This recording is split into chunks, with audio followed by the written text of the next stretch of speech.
Okay, I'm going to do a quick owner's guide thing with the MX7000. On button at the bottom, standby light comes on, top right hand corner there. You then get your Beovision remote, press TV. You should then get the lovely degaussing sound and a snow screen with no audio. Now this means that everything's working. You just need to set a few things up. So go to menu on your Beovision, scroll down to setup and select sockets. And you want AV1 set to VTape 1, AV2 set to, I say, VAUX, and SVHS, well, turn it on or off depending on if you've got a console that takes it. And FM Tones Marty is on my list at some point. Okay, clock, timer, tuning, pretty unimportant for retro gaming. The only other thing we need to think about is our picture and sound. I mean, the Bang & Olufsen does have a fantastic sound system, so I'm just going to boost the bass a little bit, leave the loudness on.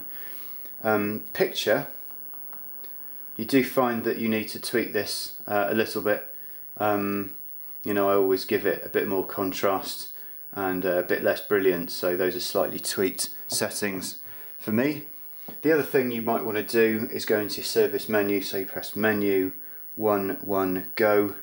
It tells you what the serial number of your unit is and the make. That's an MX7000 and it's got some other guff after it. This has had an error because it was faulty.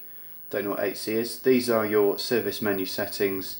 You've got your cut-offs there, your brilliance, your colour, your high frequency, your horizontal frequency, horizontal phase, amplitude. These are the ones that gets your screen moving along that way.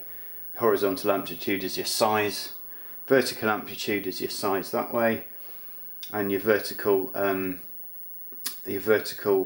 S, what are we looking for?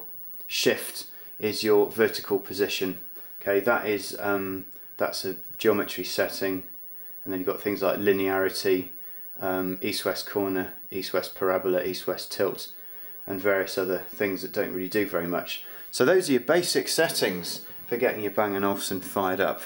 Now what's really interesting about the MX7000 casing, it was a bit different to the MX4000. I'm viewing the picture now through the camera, absolutely dead on flat. Okay, that's absolutely flat. Now if we come up, ooh, what's this? That's a good, what, 2 or 3 lines of image come into view. There's a titchy bit of an overhang behind this glass, which is, I think, is quite sexy actually.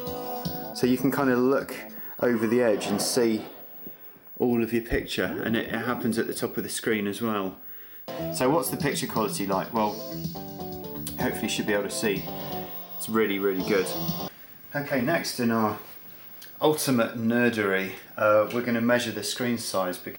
It's 67 in visible screen area anyway. It's definitely 67. It's only 26.5 inches. Well, one thing that all good CRTs need to do is to go into tape position so you can play your vertical shooters. This telly is a particularly good one to put in vertical mode because it's got a very square frame and it sits perfectly well on the side. So I'm going to do that now for you just to show that it's possible even with 38kg television. I'm just going to rotate it round and there we are.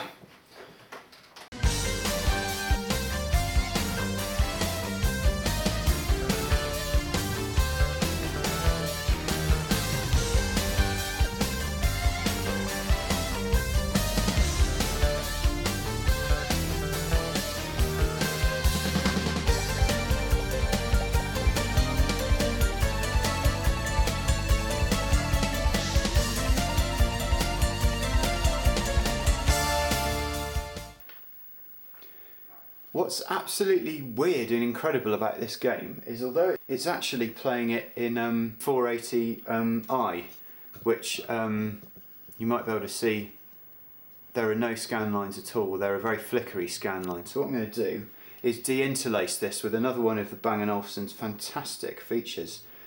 So to do that, I basically go into menu mode, I go into picture menu, I select shift on my remote and then I press 7, so dump some credits in there.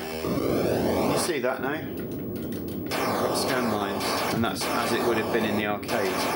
In my book, this is the ultimate CRT for gaming.